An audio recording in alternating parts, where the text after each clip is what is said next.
thank you so much for watching the forum. I'm your host, Ashley Tate, here with my co-host, Christy Largent. And today we're going to be talking about youth development programs that we have in our communities. So we are here with Lane Carlson, I want to make sure I didn't say Carson, Thank you. with CHIBA, which stands for the California Heritage Youth Build Academy, and he is the assistant principal here to talk to us and tell us a little bit more about what your program is. And it's not even a program, it's a school, a charter school. Yeah. Charter school. Tell us, what is the California Heritage Youth Build Academy? Yeah, I'm glad you got that. Otherwise known as CHIBA. Yeah, CHIBA is a charter school, as you said. We are an affiliate of Youth Build USA, which is a program run through the Department of Labor. So that affiliation gives us the ability to take students that are older, so adult students. So we target ages 16 to 24, as long as they enroll before their 25th birthday. Wow. Students can come and we are primarily a diploma-based program, but we also do GED preparation and job skills training and leadership development. So you're saying that if a student comes in and they are older than 17 or 18, which is your general population to graduate with a high school diploma, if they come in before their 25th birthday, they can still get a high school diploma? Yes, as long as they have not completed high school and do not have a diploma, they are eligible for California Heritage Youth Build Academy. And then, so when does it switch over to a GED? That would be their choice. We offer both programs, but as long as they enroll before their 25th birthday and they stay actively in the school, stay enrolled, then they can take as long as they need. So. Wow. So that sounds a little different than a typical charter school, high school setup. So what is unique about it, and why did it get started, and what population are you serving? It got started primarily from a group of educators down out of the Happy Valley, Cottonwood area, who just collectively, as families, they had run charter schools, but they saw this huge need in our community and elsewhere of young adults who had not completed high school, were not actively employed, or were underemployed. And so they wanted to find a way to capture that population and develop the skills and the leadership capacity to open doors for them. And charter schools seemed to be the mechanism that was available for that. And then the Youth Build affiliation was a natural fit to allow that age spectrum to widen. So what exactly is the Youth Build? What is that affiliate? What does that look like? What does that partnership look like? Well, with Youth Build, they are like a national and international program where they go out, same mission basically, where they target young adults who are underemployed or unemployed and who have needs in order to provide for their communities and their families. And they train them. You see them a lot more in urban areas is where it was directed, and so you're starting to see them more in the rural areas now picking up because it is a successful program. It's kind of a three-tiered program: the education, leadership capacity, just building that idea that they can serve their own communities, and then also the job skills training. So what does that look like, the job skills? Because this doesn't sound like a typical high school experience. No, in a given day, as far as there's the education setting, we have a large classroom, although the students are on independent programs, but the teachers that are there, we deliver the curriculum through software, so they're on laptops, but the teachers are there in the classroom for the support and the help. Oh, that's amazing. So that's one of the aspects of the program, and then we have the job skills training. We actually go out on site and build low-income housing. That is what the Youth Build mission is to help provide housing. I love that. So in Shasta Lake City, they've been a great partner. We work with Randy and Cisco at CNR Construction. We've been building 6 homes out there in Cappuccino Court. So we are working. Sorry. Okay. I'm sorry to interrupt because I want to know. So those homes are those for just like another program, or are those homes that they're just getting the training on, and they're going to be homes that will be for anyone, or are they homes for the youth? How does that? What is? That was a grant-funded project through Shasta Lake City. So they are targeted homes specifically for low-income housing families that qualify. And they're learning skills from how to put up sheetrock to paint to carpentry. We've been involved electrical. with the foundations, setting forms, helping with the concrete days, raising walls, everything. That is and then amazing. We landscape it when we're done, and so they've been a wonderful partner for us. Wow, that's some real skills. I mean, they can take that with their high school diploma Absolutely. and support their family. Yes. Absolutely, and we're expanding. We have just started a CNA program, Certified Nurses Assistant, down out of Red Bluff. So we're trying to grow that site as well. So where are all of your sites? So our main campus is at 8544 Airport Road, out there behind the Dutch Brothers. Oh, that's a great spot. Yeah, so that's Load our them up main. with chemicals and put them in the classroom. That's our main facility there, and then we opened the Red Bluff site, which is down there in the Frontier Village, across from the fairgrounds, and then we have a site up on Mountain Lakes Boulevard in North Reading that services the open line group homes. Oh, wow. And so that has been a successful partnership as well with Open Line. This is really neat, seeing how you're collaborating with all these other organizations that are already functioning, and you're helping everybody. That's right. It's not just the kids getting help, but the organizations are being helped. So how much does it cost for someone to go to school there? It's free. It's a California charter school, so it is public and open to anyone. Do they have to apply? They do. There's an enrollment packet. You can go to our website. What's your website? It's chivacharter.com. Yeah, no, actually, I'll have to look that up. We will add it at the bottom of the screen later. Don't worry. That's horrible. He's got a lot of things going on. He's an assistant principal. A lot of things he's going on. very Don't busy. worry. So tell us a little bit about the job shadowing program. You mentioned the construction. Yeah, what else is going on? We have some exciting new partnerships that we're working on. Shasta Builders Exchange has been a great partner. amazing. They've been a partner from the beginning, but they're really looking to step up, just partnering with us and helping our students kind of funnel on to them for advanced certifications.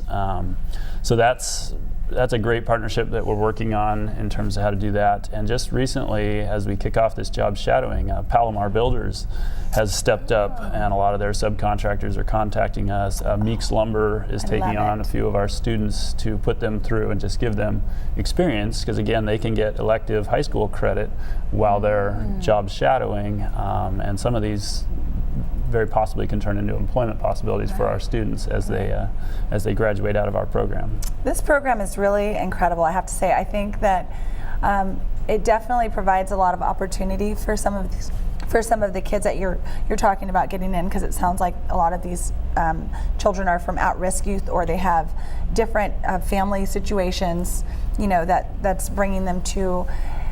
Is there like a referral program to get into it, or do they have to find out about it and then, is it all on them to find out about it and sign up?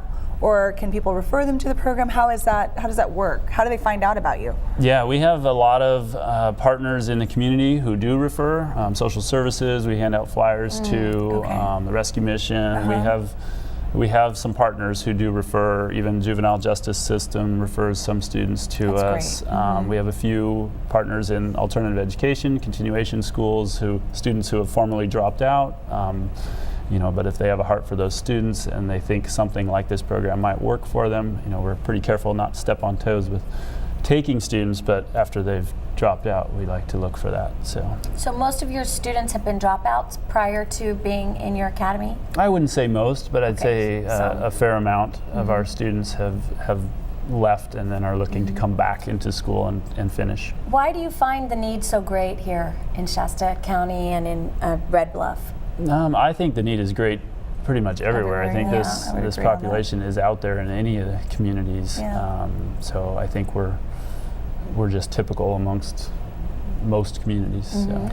So I wanted to go through just a couple of your electives that I thought were pretty interesting. You offer electives in graphic design, career education, 7 habits of highly effective teens, psychology, sociology, and a lot more, it sounds like. And so what would a typical day look like for a student? Because some of them work and they've got all these different, moving parts going on. So how do you How do you do that? Yeah, no, You it's juggle all of that. it's pretty interesting in terms of the electives are kind of designed and built. I mean, some of them are simply software driven. There's teachers on the back end. Some of them are because staff have an interest and they say, hey, I'd like to do a class on such and such. I have skills in this area, and because there are electives credits, we can run classes in a lot of those subjects. Yeah. So we have that ability. So as far as what does it look like, they come in, we have a morning meeting at 9 o'clock every morning, talk about announcements, talk about what classes are being offered that day. Oh my gosh. Oh, it's just like as the day. Well, they're signed up for regular classes through this Odyssey-ware software that we use, and so kind of their general day is working through those classes if they're not on the job site or if they're not going out to the job site. But then we offer these elective classes. For example, we do PE 3 times a week. We have a staff member who gets excited, comes out and gets signups for PE credit, and so they'll go into the warehouse and do a PE class 3 times a week. Oh my gosh. So just a lot of variety. Yes. It's different when you're not dealing with a 16-year-old. I mean, usually you're dealing with an adult in many cases, Well, a young adult. 16 too. Right, and 16 but and up. thinking about how learning for a typical 16-year-old varies from these kids who've been through a lot. Yeah. I mean, there's some reason Yes. that this is appealing for them, and I imagine a lot of it is that they've had a non-traditional life experience, Yes, if you want to say. absolutely, yeah. So how awesome Yeah. for them to kind of have that autonomy, to be empowered, to learn that they can make these kind of decisions that can actually change their lives in Yeah. a good way. Yeah. Right? So think about them doing their exercise in the gym. It's not like PE class where you went and played volleyball, right? Right, They're like right. engaged with it. Yeah, I and love it's, it. it's a neat mix of individuals because we do have students as young as 14 because we are a charter school, a high school, so Yeah. any high school age student can come. But it's an interesting mix to have students with life skills combined, that have been out there, have been through some, fairly serious life-changing things, Yes. and in combination with 14-year-olds. Yeah, that's so neat. Okay. So, Lane, the best way for people to get a hold of you or find out more information is how? Call? I would say call, Okay. call out there or through our website to get Okay. information there. And we'll put that on the bottom of the screen. It's the California Heritage Youth Build Academy, otherwise known as CHIBA, Which we now know. Denise Jorgensen, one of our earlier guests from the Women Fund, they granted money to you guys for your kids for a program. Yes, so Yeah. it was running now. So it's neat. It's all connected, right? Great. So we're going to Absolutely. be right back in a few minutes. We're just going to step away for a brief break and come back for the second half of our program. Lane Carlson, thank you so much for Thank you coming very and being much. on with us. Appreciate We'll it. be right back with you. All right.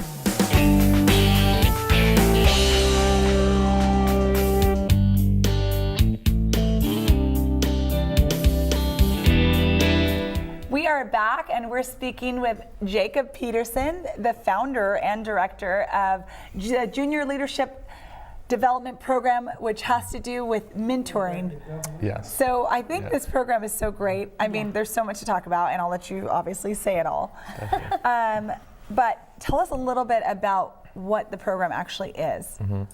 Well, the program, it's all focused around mentorship and really getting people throughout the community engaged specifically to improve educational outcomes for at-risk teens. Yes. So we partner with local schools to meet students at their junior and senior level in high school to make sure they're on track to graduate and also give them a realistic chance at post-secondary education.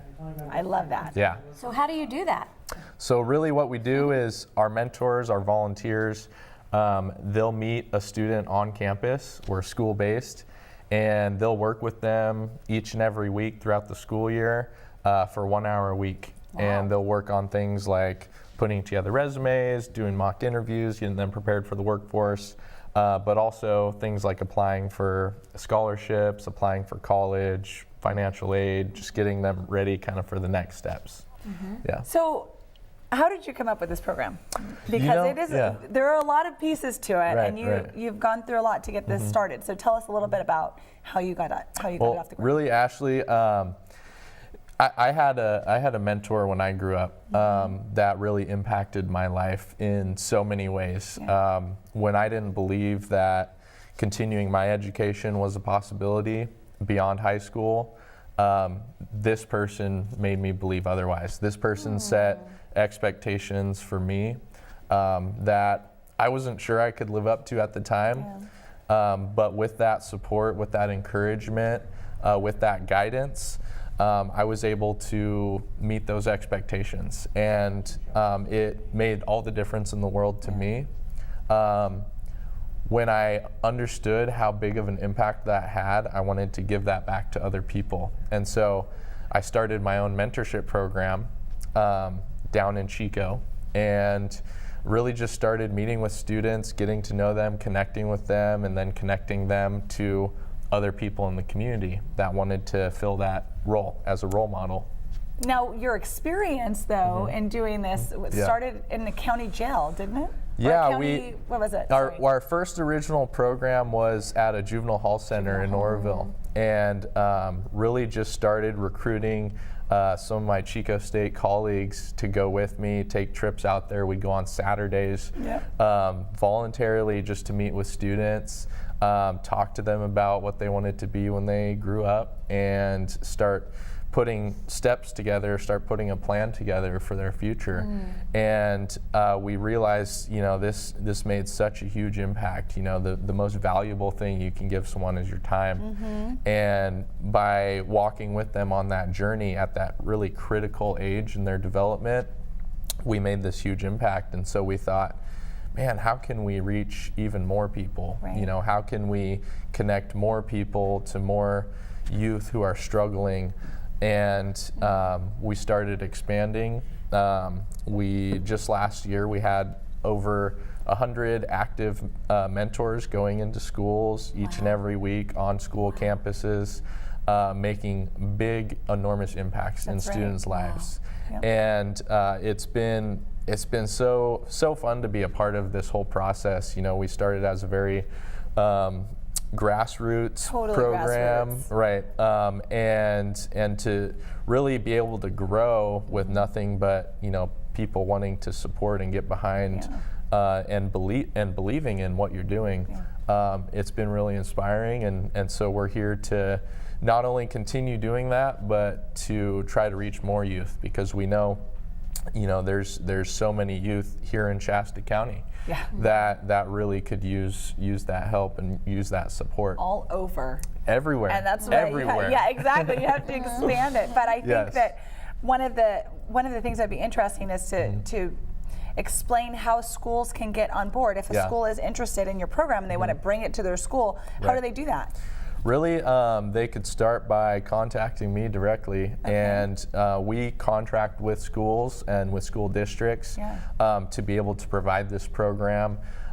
Typically, we start with about 10 students. Those students are considered at risk of not completing high school, and that's who we target. But we also try to expand just on that campus the amount of students we're able to reach, as well as we get more volunteers and more people aware of what we're doing. So is this fully volunteer driven, or are you grant funded, or how do you operate?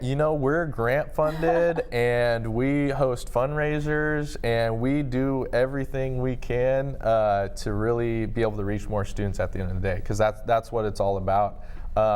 Schools we've been really fortunate to get a lot of schools that really believe in what we're doing. They see the value in what we're doing, not just in helping students beyond high school, but it's true when you give a student a goal, something to aim for, all of a sudden you start seeing their everyday routine start to get a little bit better and a little bit better.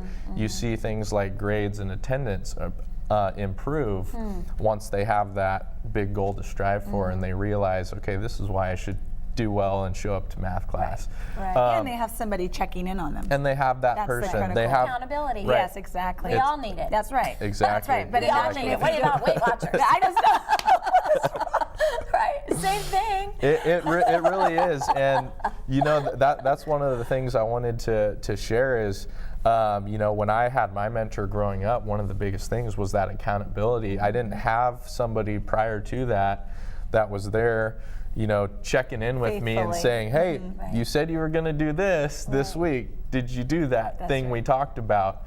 And I wanted to live up to those expectations. I wanted to make that person proud. And so I started holding myself more accountable to meet those expectations. So you started this when you were in college, or you had already graduated? When I was in college, and I made the decision after I graduated from Chico State. I earned my degree in project management.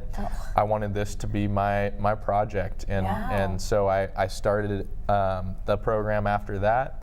And we're now a 501c3. Wow. And so people can donate to you. People can donate to us, yes. Time and money. Exactly. Or money. Yes, And that's the thing. Why don't you tell us how mentors can get involved if they want to? How can they get involved? Yeah, first step actually would be showing up on our October 29th date. So we're in collaboration with Catalyst Mentoring Group, and we're having it's going to be a rally, it's going to be fun.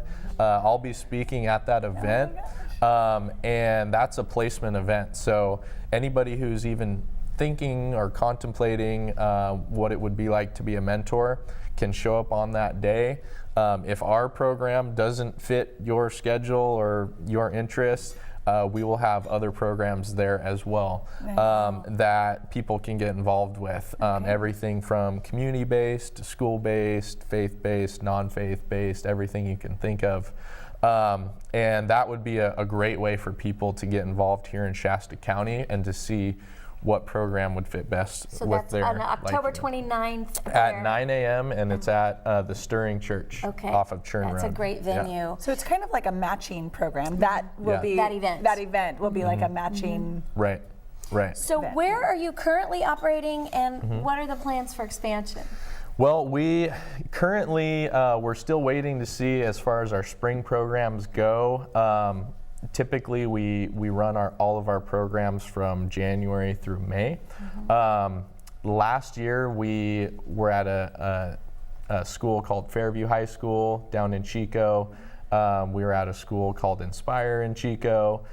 We've run programs at Salisbury School in Red Bluff. We work mainly in alternative education schools. So you and Lane need to talk, right? Yeah, we're going to connect after this. So, we really collaborate, and our focus, our target is on education and improving educational outcomes. And, we like to put out to the community as well that anybody could be a mentor. That's right. No matter who you are, no matter how busy you are, that 1 hour a week could, take it from me, absolutely make a huge impact in somebody's life. And everybody has an hour a week. So we want to just encourage the community to really invest their time into the youth of tomorrow, and it's going to change our community. It really is. It will. Yeah. Now, Go ahead. Sorry, you go ahead. No. Okay, I was just going to ask, what if somebody they don't think they have the time to go down and meet with a child 1 hour a week in person? Right. Do you have any ways that a person could meet, not every single time, but maybe a couple times, out of the we're actually in process of setting up a virtual mentoring program. And that would be where you could connect with somebody digitally. It could be somebody from a different geographical location. And it gives you an opportunity to still connect with somebody that really needs it, to give somebody advice and guidance. And that would be one way. And also, I would throw out, if you are interested and you don't have the time in getting involved, you could sponsor a student as well. So you could go to the jldp.info website, and it gives you the option to sponsor a student, and that helps us match somebody else. Okay, so jldp.info. Yeah. Okay, so that's the best way. That's the best place to go. That's your mothership. That would be the best way to go. They could also give a phone call to 530-330-JLDP. 330-JLDP. Yep, Oh, I that's love right. that. Good, that's easy to remember. Yeah. I Yes. know. So what an interesting program. It's very inspiring, isn't it? Very, yeah. Just Yeah. to see your life was changed by someone, now you're doing that same thing for others, and I think Lane and what he's got going on over there is same thing. Yes, What a great absolutely. show. Thank you so much for coming on. Thank you so much for having me. We appreciate it. We Appreciate it. appreciate you watching, and we'll look forward to seeing you again next time right here on The Forum.